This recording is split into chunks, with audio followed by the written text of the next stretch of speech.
Mendengar Taesan mengatakan itu, pria itu terdiam, menatap tangan Taesan. Kemudian dia bergumam, "Bocah nakal ini menantangku. Dia pikir aku ini siapa?" Kemudian Taesan berkata, "Apa yang kau tunggu? Aku ingin tahu apakah omonganmu sesuai dengan kemampuanmu." Pria itu lekas memegang tangan Taesan sambil memejamkan mata. Ia bergumam, "Dasar bocah nakal. Jika saja aku memegang pedang, aku yakin lehermu sudah pasti hilang. Apa yang terjadi dengan bocah ini? Dia tidak punya energi internal sama sekali. Apa ini suatu keberuntungan?" Namun tiba-tiba saja ia terkejut. Lalu ia berkata, "Apa ini nyata? Apakah kau masih bisa disebut manusia hidup? Tubuhmu sudah sangat hancur. Aku tidak mengerti apa yang terjadi dengan tubuhmu. Mengapa kau masih bisa hidup dengan tubuh sehancur ini?"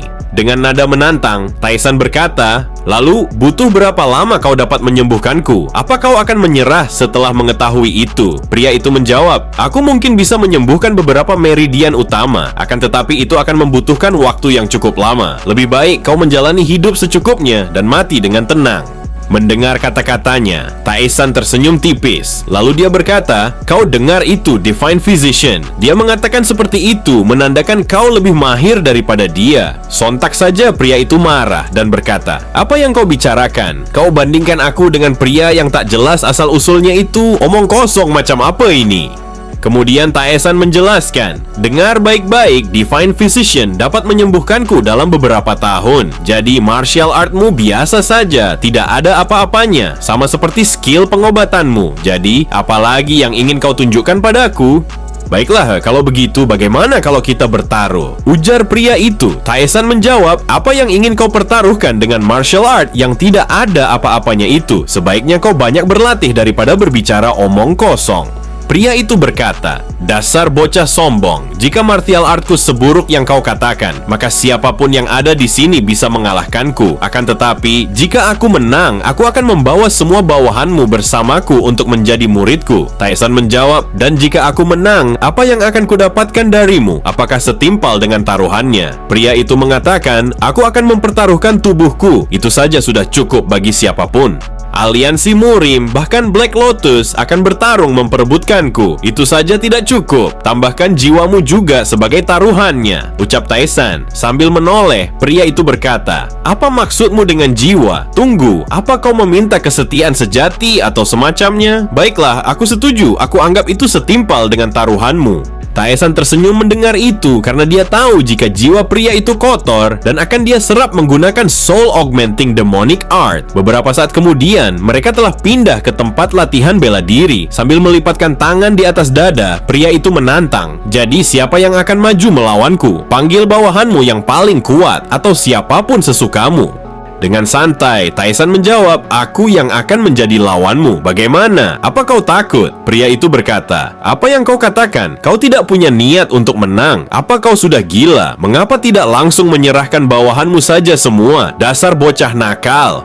Taesan berkata, "Mari kita lihat saja dulu." Melihat tatapan tajam Taesan, pria itu bergumam, "Apa yang bocah ini rencanakan? Saat aku memeriksa denyut nadinya, dia nyaris saja meregang nyawa. Ataukah mungkin?" Lalu pria itu berkata, "Jangan bilang kau ingin bunuh diri, bocah. Kau berencana untuk bunuh diri. Apa yang kau pikirkan? Apa karena kau sudah putus asa?" Mendengar pria itu terus ngoceh, Taesan menepuk jidatnya lalu berkata, "Divine Physician, apa seorang tabib memang banyak bicara seperti ini?" Divine Physician berkata, "Tentu saja, seperti yang saya bilang, membangun hubungan baik dengan pasien itu sangat penting untuk pengobatan yang efektif. Selain itu, terkadang merasakan denyut nadi yang sederhana tidak bisa menunjukkan semua gejala yang tersembunyi." Taesan berkata, "Sudah cukup, sekarang jadi kau yang banyak bicara. Ayo kita mulai. Jadi apa kau tidak mau menyerang atau mungkin kau ketakutan? Baiklah, jangan salahkan aku jika kau mati," ujar pria itu. Taesan berkata, "Tentu saja aku mengerti. Keluarkan saja semua kekuatanmu." Sembari mengambil jarum untuk menyerang Taesan, ia bergumam, "Kesombonganmu akan berakhir di sini, bocah. Kau mungkin memancing emosiku, akan tetapi aku tidak pernah lengah saat bertaruh. Siapapun itu lawanku, bahkan anak kecil sekalipun." Kemudian pria itu melompat ke samping, melemparkan jarum, berniat untuk menarik perhatian lawannya. Dengan tatapan tajam, dia membidik tubuh Taesan. Dia akan menyerang titik vitalnya dengan jarum yang telah diisi dengan energi internal. Kemudian dia melemparkan dengan jarum yang telah diisi dengan energi internal dan dia bergumam, teknik pamungkas yang tidak bisa dihindari. Rasakan ini, bocah sombong, one needle strike. Taesan hanya menghindarinya dengan biasa saja. Pria itu langsung terkejut dan berpikir, apa yang terjadi? Tidak hanya satu jarum, tapi 6 jarum. Semuanya dia hindari dengan mudah. Taesan berkata, apa itu saja kemampuanmu? Aku sudah bilang, sebaiknya kau pulang dan berlatih lagi.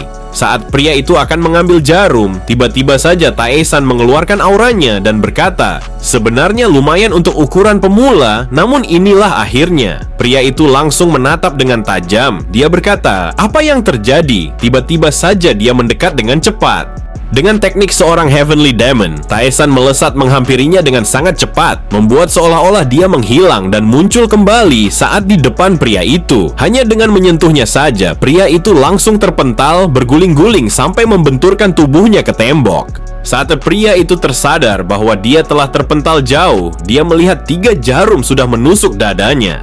Kemudian dia mencoba bangkit dan berkata, aku tidak tahu apa trik yang kau gunakan. Kecepatanmu sangat luar biasa. Aku belum sempat berkedip, namun kau sudah ada di hadapanku. Tapi kali ini, aku tidak akan kalah. Sambil tersenyum meremehkannya, Taesan berkata, sepertinya kau harus mati untuk mengakui kekalahanmu. Baiklah, aku akan akhiri ini dengan cepat. Dengan mata yang sudah dialiri energi internal, dia bergumam, aku tidak akan kalah kali ini. Dia tidak akan bisa menggunakan trik yang sama 2 kali. Aku sudah meningkatkan pandanganku dengan energi internal. Kau tidak akan bisa menghilang lagi. Baru saja dia selesai bergumam, Taesan tiba-tiba saja sudah ada di belakangnya. Sampai-sampai dia terkejut dan terheran-heran. Sambil bersiap untuk menyerang, Taesan berkata, sudah kuduga, martial artmu sangat lemah. Setelah itu, pertarungan pun dimenangkan Taesan dengan keadaan pria itu tidak sadarkan diri. Setelah malam tiba, Divine Physician menghampiri pria itu dan berkata, apa kau sudah sadar? Seharian kau tidak sadarkan diri. Aku melihat kepalamu bergetar hingga jatuh pingsan. Pria itu bergumam, sial, aku kalah dari seorang bocah. Divine Physician berkata, untuk berjaga-jaga, aku memberikan beberapa batasan padamu. Pria itu menanyakan, batasan apa yang kau maksud? Divine Physician menjelaskan, tidak ada salahnya aku waspada, meskipun pada akhirnya kau masih berada di genggaman tuan muda. Pria itu berkata, jadi begitu, kepalaku sakit sekali. Apa yang dia lakukan padaku sampai-sampai kepalaku sakit sekali? Kali ini aku kalah dengan cara yang absurd. Divine Physician menjawab, karena kau sudah seperti ini, aku harap kerjasamanya mulai dari sekarang, Hyung. Pria itu berkata, siapa yang kau panggil Hyung? Menjijikkan. Hyung atau pria itu, kau pilih saja, ucap Divine Physician. Keesokan harinya, terlihat Taesan sedang berbicara dengan Byok Taeso. Diketahui dia adalah kakaknya Taesan, pemimpin keluarga Golden Wall Merchant. Taeso berkata, melihat dari kondisimu yang membaik, sepertinya Divine Physician dan Needle Master memang ahli. Sesuai dengan rumor mereka, aku dengar Needle Master juga ingin berada di sisimu dalam waktu yang cukup panjang.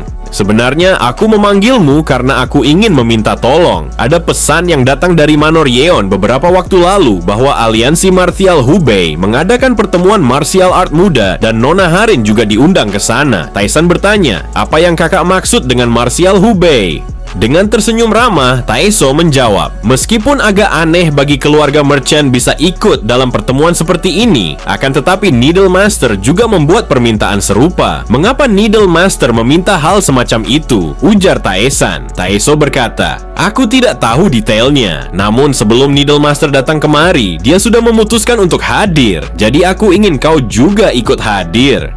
Jadi kau memanggilku kemari karena kau ingin aku hadir juga. Dengan antusias, Taeso berkata, apa kau mau menerima permintaan kakakmu ini? Sambil tersenyum, Taesan menjawab, itu tak masalah. Lagi pula, aku juga perlu latihan. Terima kasih, aku khawatir kau akan menolak karena kesehatanmu belum seutuhnya pulih, ucap Taeso. Kemudian Taeso menjelaskan bahwa aliansi martial Hubei adalah organisasi martial art terbesar di Hubei. Kita tidak boleh melewatkan kesempatan besar ini karena kita juga memiliki kantor di sana. Mendengar itu, Taesan bergumam, aliansi martial Hubei. Aku sudah kehabisan teman sparring. Semoga saja mereka memiliki beberapa warrior yang layak. Di sisi yang lain, di Pavilion White Flower, klan Hao cabang Wuhan, sang pemimpin berkata, apakah belum ada tanggapan dari aliansi Golden Heavenly? Seorang warrior wanita menjawab, sepertinya belum. Mereka cukup terkejut oleh kekuatan yang tak terduga dari Golden Wall Merchant. Sang pemimpin bergumam, bahkan aku pun tak tahu. Siapa sangka ada monster yang bersembunyi di sana. Siapa sebenarnya tuan muda itu? Bahkan dia tahu tentang teknik Shadow Step. Kemudian sang pemimpin menginstruksikan, mulai sekarang investigasi Golden Wall Merchant. Cari tahu martial art atau obat-obatan yang baru-baru ini mereka dapatkan. Kita harus sangat berhati-hati. Anggap ini seperti kita sedang menyelidiki klan bangsawan. Dan apapun yang kalian lakukan, jangan pernah mendekati tuan muda Byok Taesan. Firasatku mengatakan insiden ini menentukan hidup dan matinya klan Hao. Cerita berpindah ketika malam hari. Terlihat Soso sedang menuliskan surat untuk ibunya. Ia menceritakan pada ibunya tentang apa yang terjadi hari ini. Dalam surat itu, Soso menuliskan sejak pagi hari saat ia terbangun dari tidurnya. Halo ibu, aku harap kamu baik-baik saja. Hari ini aku bangun pagi sekali karena aku akan pergi bersama tuan muda. Mungkin besok kami akan pergi dari Wuhan ke Aliansi Martial Hubei. Jadi sepertinya aku tidak bisa menghubungimu untuk sementara waktu.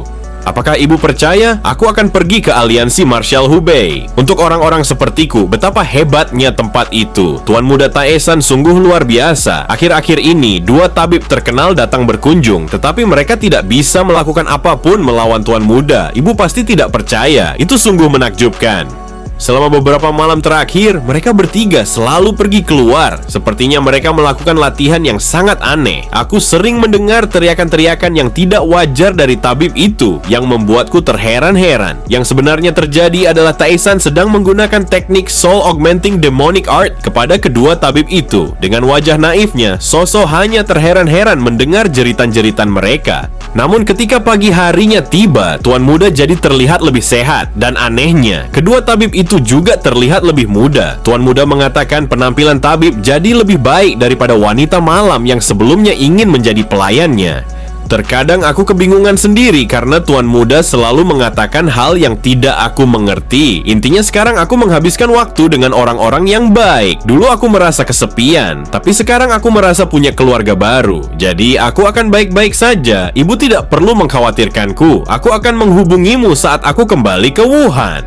Ibu, tolong jaga kesehatanmu. Aku sangat merindukanmu. Dari anakmu Soso. Di sisi lain, saat para pelayan Golden Wall Merchant sudah terlelap tidur, Taesan pergi mengunjungi pavilion White Flower. Di sana, Taesan bertemu dengan pemimpin White Flower, lalu bertanya, "Apa kau melakukan penyelidikan dengan baik?" Sang pemimpin White Flower menjawab, "Saya sudah mengirim semua informasi yang saya kumpulkan, tuan muda." Kemudian Taesan menjelaskan, "Bukan itu yang aku maksud. Aku menginginkan informasi tentang orang-orang yang mencintaiku. Bagaimana penyelidikannya? Apakah kau sudah mencari tahu tentang itu?" Mendengar itu, pemimpin White Flower sangat terkejut. Ia tidak bisa berkata-kata. Sambil tersenyum, Taesan berkata, "Kenapa kau terkejut mendengar aku mengatakan itu? Apa kau pikir aku tidak tahu?" Sontak saja, pemimpin White Flower langsung bersujud ketakutan. Ia berkata, "Saya telah melakukan kejahatan yang tidak bisa dimaafkan. Tolong ampuni saya kali ini saja, tuan muda." "Mengapa kau berkata seperti itu? Aku hanya bertanya apakah penyelidikannya sudah selesai," ujar Taesan. Pemimpin White Flower menjawab, "Sepertinya itu terlalu berisiko, jadi alih-alih menyelidiki Anda, saya menyelidiki Golden Wall Merchant." Dengan santai Taesan bertanya, "Lalu apa yang kau temukan tentangku?" Dengan wajah yang sedikit memerah, pemimpin White Flower menjawab, "Tidak ada tuan, kecuali fakta tentang Anda yang menyembunyikan rahasia yang bahkan tidak ada seorang pun yang mengetahuinya." Taesan berkata, "Sungguh-sungguh mengecewakan. Lalu, apa kau punya informasi tentang Aliansi Martial Hubei?" Ketika berbicara tentang intelijen pada kelompok martial, tidak ada yang bisa mengalahkan klan Hao. "Saya akan menyiapkan untuk Anda secepatnya," ucap wanita itu. Sambil tersenyum, Taesan mengatakan, "Bagus, dan pilih beberapa orang yang layak untuk menemaniku. Aku punya urusan di sana. Sekarang ambilkan pena dan tinta." Dengan cepat, Taesan menuliskan teknik Shadow Step milik klan Hao, lalu melemparkannya pada pemimpin White Flower. "Ambil hadiah ini untukmu," ucap Taesan. Melihat itu, pemimpin White Flower membacanya, lalu ia bergumam, "Meskipun hanya sekilas aku mengingatnya, aku tahu bahwa catatan ini adalah teknik Shadow Step asli klan Hao." Taesan berkata, "Yang aku berikan itu bukan hanya untuk dibaca atau kau lihat saja. Jika kau bersyukur, manfaatkan itu dengan baik. Tunjukkan seberapa besar kemampuanmu. Jika kau memang layak, kau mungkin akan menjadi pemimpin klan Hao." Sambil melihat catatan itu, wanita itu berkata, "Apa mungkin aku menjadi pemimpin klan Hao?" Keesokan harinya, Taesan dan bawahannya bersiap untuk pergi menuju Hubei. Terlihat mereka bersiap menaiki kereta kuda. Dari atas, Biok Taeso memperhatikan Taesan yang akan pergi. Ia berkata, "Aku tidak menyangka adikku yang sakit-sakitan akan pulih secepat ini. Mungkin semuanya berkat kedua tabib terkenal itu. Dan akhirnya hari ini tiba." Jenderal, aku pikir dia akan selalu menjadi anak kecil. Rasanya seperti baru kemarin dia masih merangkak seperti bayi. Sekarang melihatnya pergi demi tanggung jawab keluarga sungguh luar biasa. Dia meningkat pesat, akan tetapi aku penasaran apakah kesehatannya benar-benar sudah baik-baik saja. Jenderal menimpali, "Tuan muda memiliki tabib terbaik di generasi ini. Anda tidak perlu khawatir. Kita melihatnya sendiri, Tuan muda pulih dengan begitu cepat." Taeso menjawab, "Itu benar. Akan tetapi, sebagai seorang kakak, aku selalu saja mengkhawatirkannya. Saat mereka akan pergi, keadaan tidak mendukung. Cuaca tiba-tiba saja berubah, hujan turun dengan deras. Namun hal itu tidak menjadi halangan bagi mereka." Sambil menggelengkan kepala, Taeso berkata, "Aku yang mengirimkannya, tetapi aku juga yang mengkhawatirkannya. Konyol sekali. Sebaiknya kita masuk, Jenderal. Hujan semakin deras." Saat Taeso akan masuk ke dalam, ia sempat menoleh untuk melihat kepergian Taesan. Ia bergumam, "Entah mengapa perasaanku mengatakan hal besar akan terjadi. Mungkin ini hanya perasaanku saja, atau mungkin karena rasa khawatir yang begitu besar karena aku mengirimkan adikku yang baru saja mulai pulih kesehatannya." Di lain sisi, tepatnya di suatu kantor pusat provinsi barat, seseorang sedang melapor. Ia berkata, "Persiapan ritual hampir selesai. Semua item yang dipersiapkan oleh Elder juga sudah siap." Lalu pria berbaju hitam berkata, "Bagus, kami akan membangunkan mereka secepatnya setelah semuanya siap. Pergi dan pimpin mereka." "Baik Tuan, saya izin undur diri. Saya akan segera melaksanakan perintah Anda," ujar pria bewok itu. Pria berbaju hitam berkata, "Apa yang terjadi di Wuhan sungguh memalukan. Aliansi Golden Heavenly yang kami dukung dengan penuh justru menjadi tidak berguna. Mengapa mereka melakukan hal yang sangat ceroboh? Aku sudah memerintahkan mereka untuk berhati-hati, tetapi mereka malah melakukan hal bodoh dengan meremehkan musuh. Jika kami gagal lagi kali ini, Elder akan menghukum kami secara pribadi. Mungkin kami bisa mati dengan tragis. Dan jika itu terjadi, kami tidak akan bisa beristirahat dengan tenang setelah mati. Jiwa kami akan mengembara di alam baka selamanya." Sambil menghela napas panjang dan melihat guci yang diberi tanda jimat, pria itu berkata, "Saat waktunya tiba, tunggu sebentar lagi. Aku akan segera melepaskan kalian. Jadi, tunggulah sebentar lagi sampai saat itu tiba." Cerita berpindah ke perjalanan Taesan dan bawahannya. Terlihat Taesan sedang memejamkan matanya sambil menyilangkan tangan di dadanya. Di sebelah kanan dan kirinya, kedua tabib yang selalu bersamanya duduk, tetapi mereka seperti kucing dan anjing yang tidak pernah akur. Mereka selalu berbeda pendapat dalam berbagai hal. Kemudian Needle Master membuka obrolan. Ia berkata, "Kereta ini terasa nyaman. Sepertinya kepala keluarga cukup memperhatikan hal ini." Divine Physician menjawab, "Tentu saja, Tuan Muda Taesan memang sudah seharusnya mendapatkan persiapan sebaik ini. Benar kan? Sebaiknya jangan mengatakan hal-hal yang tidak perlu," ujar Needle Master. Terlihat mereka berdua seperti kucing dan anjing, selalu meributkan hal yang tidak penting. Melihat tingkah kedua tabib itu, Soyeon bergumam, "Mengapa kedua orang bodoh ini selalu meributkan hal yang tidak penting? Di hari-hari seperti ini, mereka hanya akan menaruh diri mereka sendiri dalam masalah yang mungkin saja serius." Kemudian Needle Master melanjutkan. Ia berkata, "Bukankah jalur air lebih cepat untuk sampai ke Yichang, tempat di mana aliansi Martial Hubei berada?" Soyeon menjawab, "Jika saja tidak ada para bandit sungai yang mulai bermunculan belakangan ini. Jadi, sebagai gantinya, perjalanan akan menggunakan kereta seperti ini." Sambil menatap Taesan, Needle Master berkata, "Akan tetapi, mereka yang seharusnya khawatir jika bertemu dengan kita." Kyungwon menimpali, "Ya, itu benar sekali, Needle Master." Kemudian Soyeon menambahkan, "Siapapun yang berniat jahat pada Tuan Muda akan merasakan akibatnya." Divine Physician mengatakan, "Bukankah Nona Harin juga pergi ke aliansi Martial Hubei? Pasti menyenangkan jika bisa bepergian bersamanya." Soyeon menjelaskan, "Nona Harin berangkat menuju Hubei menggunakan kapal yang terpisah. Jadi mungkin dia tidak tahu jika kita juga menuju Hubei dan melakukan perjalanan dengan cara seperti ini."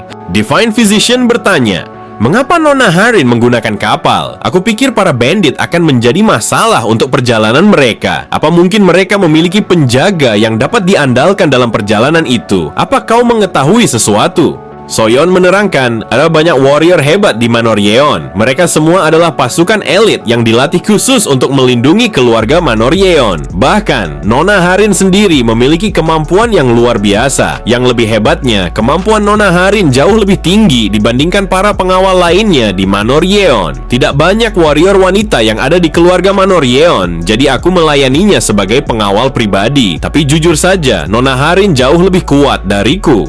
Divine Physician bergumam, apa Soyeon tidak menyadari seberapa hebat kemampuannya sendiri? Sebelumnya, dia telah berlatih dengan Kyungwon selama 1 bulan penuh. Dari yang kulihat, kemampuannya meningkat pesat. Apa dia membandingkan dirinya dengan monster itu? Sungguh pemikiran yang bodoh. Kyungwon hanya terdiam mendengar Soyeon berkata demikian. Namun ia mencoba memberanikan diri untuk menoleh ke arah Soyeon. Terlihat Soyeon seperti sedang menyesali sesuatu. Kyungwon bergumam, apakah yang sedang dipikirkan Soyeon sehingga membuatnya tidak bersemangat seperti itu? Apa mungkin dia selalu merasa lemah? Dalam lamunannya, Soyeon teringat akan masa lalu ketika ia pertama kali bertemu dengan Nona Harin. Saat itu Soyeon kecil dibawa oleh kepala keluarga Manor Yeon ke tempat latihan Harin. Lalu kepala keluarga berkata, mulai hari ini, Soyeon akan membantumu, Harin. Usia kalian mirip, jadi kalian bisa belajar seni bela diri bersama. Kemudian Soyeon menundukkan kepalanya untuk memberi salam. Dia berkata, saya, Soyeon, memberi salam kepada nona muda Harin.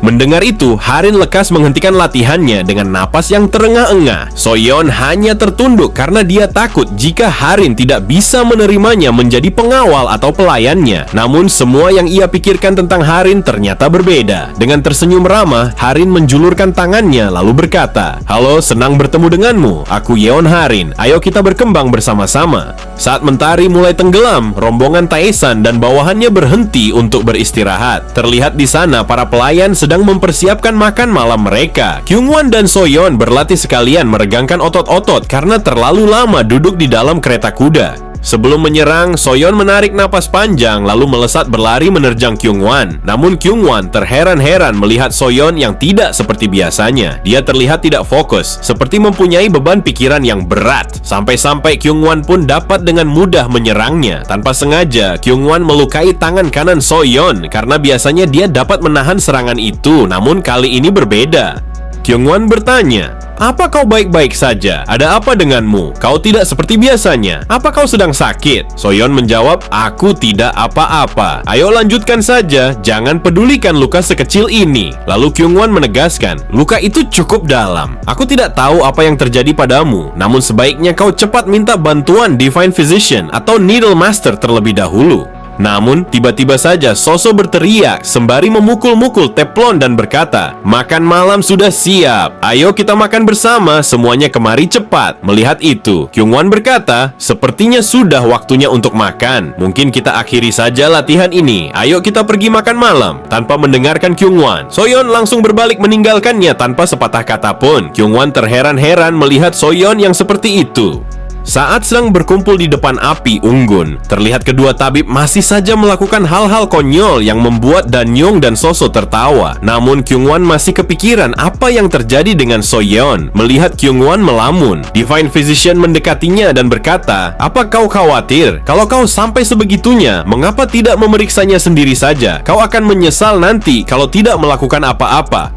Dengan tatapan kosong, Kyungwon mengatakan, aku tidak tahu apa yang sebenarnya terjadi padanya dan apa yang harus kukatakan. Jika ini tentang perasaan, aku memang terlalu naif. Apa kau tahu apa yang harus kulakukan? Divine Physician menjelaskan, jangan terlalu memikirkan itu. Biarkan dia tahu jika kau juga peduli padanya. Namun kau jangan bersikap sok keren. Itu akan mengacaukan segalanya. Atau mungkin kau ingin kuberi racun seperti waktu itu. Jika kau ingin, aku bisa memberikannya. Namun efek sampingnya saja yang menggelikan. Sambil menarik napas panjang, Kyungwon bersiap untuk menghampiri Soyeon. Akan tetapi, saat akan berdiri, Divine Physician memberikan 3 nasi kepal untuk dibawa sekalian. Sesampainya di tempat Soyeon berlatih, Kyungwon melihat Soyeon belum juga menghentikan latihannya. Kyungwon masih ragu untuk menghampirinya. Terlihat dengan lincahnya Soyeon berakrobat sambil memainkan bilah pedangnya. Dengan tatapan tajam, Soyeon berniat membelah batu itu dengan pedangnya. Namun tiba-tiba saja Taesan menghampirinya dan berkata, "Gerakan yang bagus, tapi percuma jika pikiranmu dipenuhi dengan hal-hal yang tidak diperlukan. Itulah alasan kau tidak menyadari kedatanganku. Jika saja musuh yang datang, sudah jelas kau sudah mati. Maaf Tuan Muda, aku tidak tahu apa yang harus kulakukan," ujar Soyeon.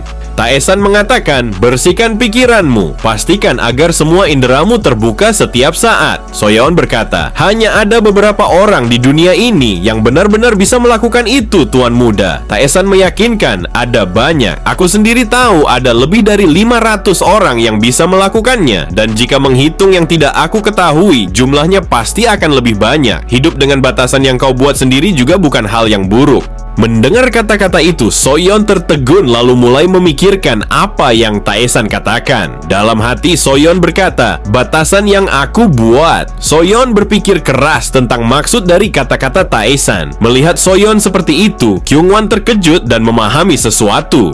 Dalam pikirannya, Soyeon melihat percikan-percikan air yang menetes di dedaunan dan kemudian mengelilinginya. Lalu Soyeon berkata dalam hati, "Suatu keadaan tanpa diri sendiri, batasan yang aku ciptakan sendiri." Soyeon mengingat semua kenangan saat bersama Taesan sejak awal mengikutinya. Melihat kehebatan Kyungwon yang bisa mengalahkan seorang assassin hanya dengan 5 gerakan, lalu mengalahkan klan Zhongli dan menyadari bahwa Tuan Muda adalah seorang monster. Pada akhirnya, Soyeon mendapatkan pencerahannya sampai-sampai tubuhnya diselimuti aura kuning. Melihat itu, Kyungwon menyadari bahwa Soyeon telah mencapai pencerahan, lalu ia bergumam, "Seperti dugaanku, Tuan Muda juga tahu aku ada di sini melihatnya." Setelah Taesan pergi, Kyungwon berlari mendekati Soyeon. "Syukurlah, sepertinya belum terjadi apa-apa. Dia harus menyelesaikan pencerahannya dengan aman. Aku akan berjaga di sini untuk memastikan dia tetap aman."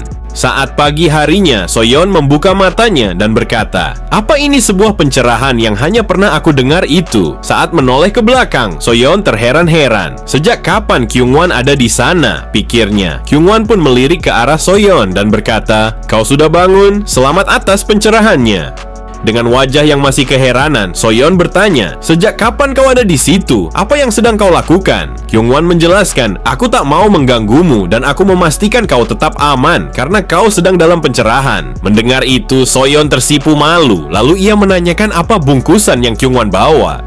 Kyungwon berkata, "Aku membawakanmu nasi kepal. Aku pikir kau pasti lapar, jadi aku sekalian membawakannya." Dengan wajah yang masih tersipu malu, Soyeon berkata, "Terima kasih, ini enak. Makan saja, habiskan semuanya. Aku tahu kau lapar," ujar Kyungwon. Kyungwon melanjutkan, "Apa kau bisa membantuku setelah makan? Sepertinya kakiku mati rasa karena semalaman terjaga di sini." Kemudian mereka semua melanjutkan perjalanan. Taesan berkata, "Tampaknya kau berhasil menyelesaikan pencerahan dengan baik," sambil memberi hormat. Soyeon mengatakan, "Ini semua berkat Anda, Tuan Muda. Saya sangat berterima kasih atas bimbingan dari Anda." Taesan menjelaskan, memasuki keadaan pencerahan saat di luar seperti itu jelas sangat berbahaya. Jika kau mengalami penyimpangan energi, luka dalam mungkin akan terjadi dalam tubuhmu. Paling parahnya, mungkin kau tidak akan bisa bangun lagi. Baik, saya akan mengingat itu dengan baik. Terima kasih Tuan Muda. Sambil tersenyum, Taesan melanjutkan, "Namun saat itu ada seseorang yang menjagamu, jadi aku biarkan saja." Dengan wajah memerah, Kyungwon dan Soyeon saling melirik. Di tengah-tengah, Soso yang menyadari situasi dan perasaan mereka pun menjadi salah tingkah. Si pengecut akhirnya melakukan hal yang berguna untuknya kali ini, gumam Taesan. Tak lama setelah perjalanan yang melelahkan itu, mereka semua tiba di provinsi Hubei, Yichang. Dengan senyuman bahagia, Divine Physician berkata, "Akhirnya sampai di Yichang." Kemudian, sambil memegang pinggangnya, Divine Physician melanjutkan, "Akhirnya aku bisa tidur dengan kasur yang lebih baik." Needle Master menjawab, "Jika kau sampai mendengkur keras saat tidur, aku akan menghajarmu." Namun tiba-tiba saja seseorang melapor pada Taesan. Pria itu membisikkan sesuatu kepadanya. Soso menanyakan, "Tuan Muda, siapakah orang itu?" Sebelum Taesan menjawab, Divine Physician berkata, "Dia tampak seperti orang dari klan Hao. Apa aku salah?" Taesan tidak menjawabnya, namun ia berkata pada Soyeon, "Kapal dari Manor Yeon akan tiba sekitar setengah jam lagi. Pastikan kau menemuinya dan kau yang akan mengawalnya." Melihat Tuan Muda berkata seperti itu, Soso berkata, "Astaga, Tuan Muda, apa Anda sengaja melakukan ini? Bertemu dengan Nona Harin akan sangat menyenangkan untuk Soyeon." Sambil memejamkan mata, Taesan berkata, "Ini hanyalah kebetulan saja. Sudah lama kalian berdua tidak bertemu. Apa aku salah?" Melihat Taesan melangkah pergi, Soso bergumam, "Tuan Muda jadi sangat pengertian akhir-akhir ini. Aku sangat terharu." Soyeon hanya terdiam tanpa mengatakan apapun, namun kemudian ia tersenyum kecil karena sangat bahagia, lalu memberikan hormat pada Taesan. Tak lama setelah itu, rombongan Manor Yeon tiba. Terlihat Harin dikawal oleh para pelayannya. Saat itu Harin bergumam, "Sudah lama waktu berlalu sejak aku terakhir kali bertemu dengan Soyeon. Seandainya saja Soyeon ikut bersamaku, mungkin aku tak akan merasa kesepian seperti ini." Tiba-tiba saja Soyeon memanggilnya. Harin terkejut, matanya membelalak seakan tak percaya dengan suara yang memanggilnya. Dengan wajah bahagia, Harin tersenyum dan kemudian berlari untuk memeluknya. Karena sudah sangat lama sejak Soyeon ditugaskan untuk mengawal Taesan, mereka tidak bertemu. Harin berkata, "Apa yang sedang kau lakukan di sini? Aku tak pernah membayangkan kalau kita akan bertemu seperti ini. Aku selalu memikirkanmu. Aku sangat kesepian sejak kau meninggalkan Manor. Bersama dengan orang-orang yang baru ini rasanya sangat canggung." Tiba-tiba seseorang menanyakan, "Siapa orang itu?" "Nona muda Yeon." Diketahui bahwa dia adalah putra tertua dari klan Seomun. Dengan nada merendahkan, dia melanjutkan, "Sepertinya kalian sudah saling kenal, namun penampilannya itu sungguh mengecewakan." Dalam hati, Soyeon berkata, "Mereka pasti orang-orang yang Nona bicarakan." Dengan nada sedikit tinggi, Harin membela, "Dia adalah pengawalku dan juga teman dekatku." Sambil menutup mulut dengan kipas, Tuan Muda Seomun berkata, "Seorang pengawal yang juga menjadi teman. Kau memang orang yang rendah hati, Nona muda Yeon." Dalam hati, bajingan ini bergumam, "Bagaimanapun, bagian itu darimu sangat menggemaskan." Tuan Muda Seomun melanjutkan, "Meski begitu, terlalu dekat dengan bawahan seringkali membuat mereka tidak tahu diri. Seorang pengawal yang malah bepergian sendiri membuat tuannya tidak terlindungi. Selain itu, dia juga terlihat lemah. Apa dia bisa melindungimu dan menjagamu dengan benar?" Harin menjawab, "Tidak seperti itu. Soyeon tidak ada bersamaku karena aku memintanya untuk mengawal tunanganku." Setelah mengatakan itu, Harin teringat masa kecilnya bersama Soyeon. Saat itu, Soyeon telah menghajar anak laki-laki yang mengejeknya. Harin menanyakan, "Siapa yang melakukan itu?" Soyeon menjawab, "Dia yang bilang duluan. Memangnya wanita bisa belajar seni bela diri. Karena itu, kuberi dia sedikit pelajaran." Seseorang memanggilnya, "Nona, Anda di mana?" Mendengar itu, Harin berkata, "Aku yang akan mengatasi ini semua. Jadi kau tetap diam saja. Kalau tidak, kau akan mendapatkan hukuman." Sore harinya sambil duduk di atas tangga, Soyeon menanyakan, "Nona, apa Anda tidak apa-apa?" "Aku tidak apa-apa. Rasanya tidak sesakit apa yang terlihat," jawab Harin. Terlihat kaki Harin yang memar akibat hukuman yang ia terima. Soyeon menanyakan, "Mengapa Anda sampai melakukan hal ini? Sampai sejauh ini untuk saya?" Sambil tersenyum bahagia, Harin berkata, "Aku hanya ingin kita berteman tanpa dibatasi oleh status majikan dan bawahan." Namun lamunannya terpecah saat Divine Physician berteriak, "Halo, kalian sedang apa? Aku ada urusan dekat sini, jadi aku mampir." Terlihat Taesan menatap tajam dengan gaya dinginnya seperti biasa. Melihatnya, Harin sontak langsung tersipu malu dengan wajah yang memerah. Tuan Muda Seomun berkata, "Jadi Anda adalah Byok Taesan yang dulu adalah tunangan Nona Harin?" Sembari menatap Harin, Taesan berkata, "Dulu, apa kita pernah membatalkan pertunangan kita?" Harin menjawab, "Itu tidak mungkin. Lebih baik aku mati saja jika itu terjadi." Sambil tersenyum sinis, Taesan berkata, "Sungguh, jadi siapa kau sebenarnya? Dan mengapa kau bersama tunanganku?" Dengan sedikit panik, Harin menjelaskan, "Mereka dari keluarga bangsawan lainnya. Kami bepergian bersama untuk pertemuan martial art muda. Itu adalah keputusan ayahku. Kami sama sekali tidak memiliki hubungan apapun. Jadi begitu." "Ya sudah, karena kita sudah tunangan, kenapa kau tidak menginap di penginapanku malam ini?" Dengan sedikit gugup, Harin menjawab, "Kau benar. Ayo kita pergi ke penginapan." Melihat itu, dengan muka yang kesal, Tuan Muda Seomun berkata, "Dasar bocah sombong." Bawahannya menanyakan, "Apa yang ingin Anda lakukan setelah melihat itu, Tuan?" Seomun berkata, "Bagaimana menurutmu? Kita akan mengincar penginapannya." Dalam hati ia bergumam, "Sialan, dia tidak pernah sekalipun tersenyum kepadaku. Tapi dia bisa berekspresi seperti itu setelah bertemu dengannya. Apapun itu, pada akhirnya aku yang akan menikah dengannya."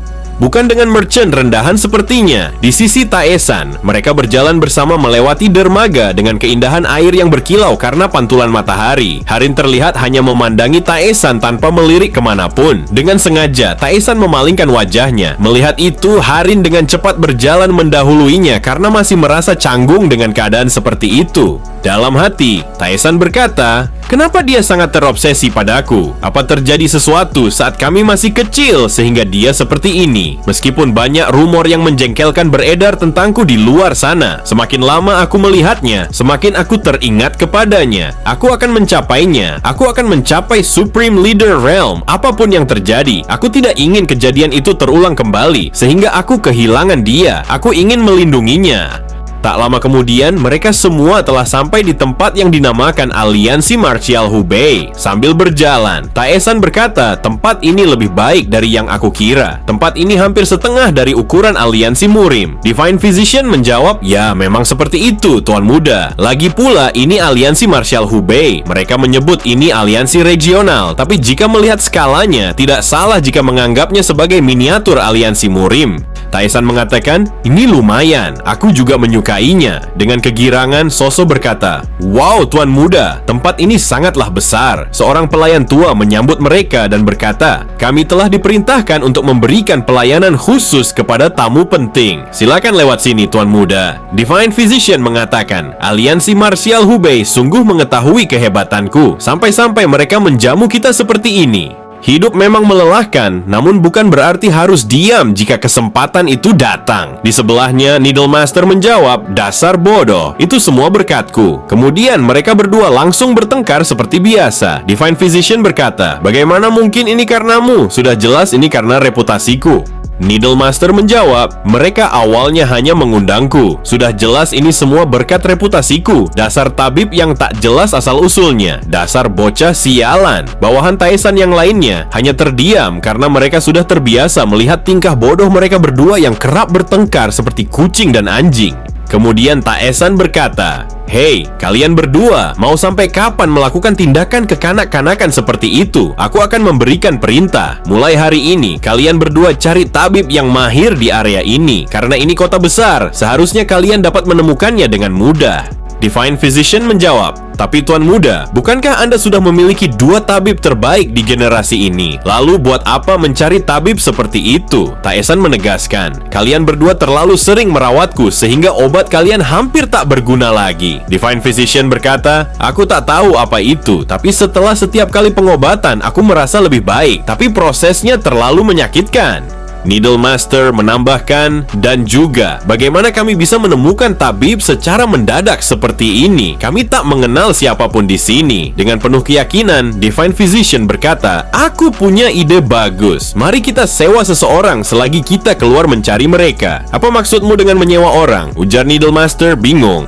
Divine Physician menjelaskan, "Kita akan berkeliling ke semua klinik dan hanya memilih orang yang paling kompeten untuk dipanggil ke sini." Needle Master memuji, "Kau lebih pintar dari yang terlihat. Meskipun kau selalu bertindak bodoh, dalam keadaan seperti ini, idemu sangat membantu." Divine Physician mengingatkan, "Mari kita mulai. Ingat, kita tidak butuh tabib yang setengah-setengah." Needle Master berkata, "Aku lebih baik dalam menilai tabib daripada engkau. Khawatirkan dirimu sendiri, dasar bodoh." Divine Physician menjawab, "Omong kosong macam apa itu? Kalau begitu, ayo kita bertaruh. Bukankah kau suka sekali berjudi? Apa yang kau bisa pertaruhkan?" ujar Needle Master. Divine Physician berkata, "Apa yang kau inginkan, mungkin aku bisa memberikannya."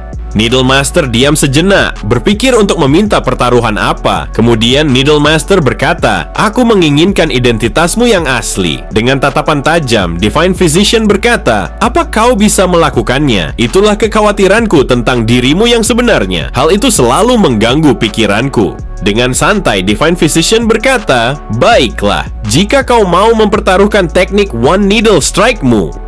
Mendengar itu, Needle Master kesal dan berkata, "Dasar gila, hanya itu yang kupunya. Mengapa kau meminta hal yang sangat sulit untuk kuberikan? Dasar sialan." Divine Physician menjawab, "Yang kumaksud bukan bagian martial art-nya, hanya teknik akupunkturnya saja." Needle Master bergumam, "Seharusnya aku diam saja." "Baiklah, aku menyetujuinya. Siapapun yang berhasil memuaskan Tuan Muda, dialah yang menang," ujar Needle Master. Kesal, Sambil tertawa, Divine Physician bergumam, "One Needle Strike sekarang milikku." Melihat Divine Physician tertawa, Needle Master berpikir, kali ini aku akan mengungkapkan semua. Apapun yang orang bodoh ini lakukan bersama Tuan Muda, kau takkan bisa menyembunyikan identitas aslimu. Malam harinya, mereka berdua sedang menunggu Taisan yang tengah menggunakan teknik Soul Augmenting Demonic Art pada tabib yang mereka bawa. Divine Physician berkata, "Mengapa sunyi sekali? Bukankah mereka biasanya berteriak menderita? Ini tidak seperti biasanya. Mungkin karena kau sudah memperingatkannya. Memang biasanya mereka akan berteriak sekencang-kencangnya," jawab Needle Master. Saat mereka sedang mengobrol, tiba-tiba saja Taisan membuka pintu. Mereka berdua sangat terkejut. Divine Physician mengatakan, "Setidaknya, tolong jangan sembunyikan hawa keberadaan Anda." Tuan Muda, Taisan mengatakan bahwa mereka pergi. Mereka agak mengecewakan. "Bawakan aku satu lagi setiap hari." "Mengapa Anda meminta setiap hari?" ujar Divine Physician. Namun, Taisan menatapnya dengan tatapan intimidasi seperti biasanya. Sontak saja Divine Physician langsung ketakutan, lalu berkata, "Baiklah, Tuan Muda, tentu saja, seharusnya seperti itu." Melihat itu, Needle Master bertanya, "Tuan Muda, menurut Anda, di antara kami berdua siapa yang paling memuaskan? Ini sangat penting bagiku." Sambil melirik, Taisan menjawab, "Penting. Aku tahu kalian sedang bertaruh. Baiklah, aku akan memutuskannya setelah aku melihat siapa yang kalian bawa berikutnya."